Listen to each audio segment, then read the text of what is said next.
Hey guys! Ayan, nandito pala ako sa SM Bacoor. Katatapos lang ng interview ko sa mga work kong in-applyan dito.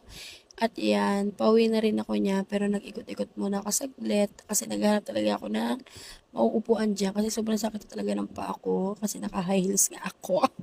Ang laki-laki ko, ang bigat-bigat ng paa ko, naka-high heels ako. Paa ko, katawan ko pala, katawan.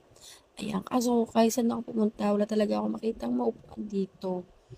Ikot-ikot pa talaga ako niyan, naghahanap talaga ako ng mauupuan diyan. Kaya napaisip ako, what if kumain na lang kaya ako para makaupo din ako tumambay. Pero wala talaga akong makitang tambayan, kaya naman kumain na lang talaga ako. Ayun ang desisyon ko sa buhay.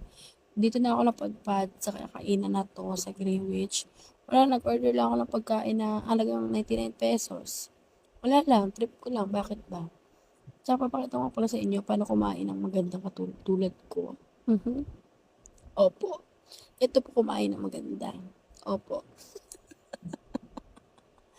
Ganyan po ha. Hindi po yung kaing mason.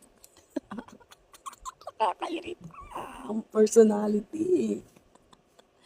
Titigan ko kayo. 1, 2, 3, 4, 5. Ayan. Pauwi na rin ako niyan. Ang hagod na ng mukha ko. Nakakairita. Pag uwi ko, syempre, sakay ako ng jeep. Syempre, malayo to. Lang ang lakarin ko. Ayan lang. Bye-bye!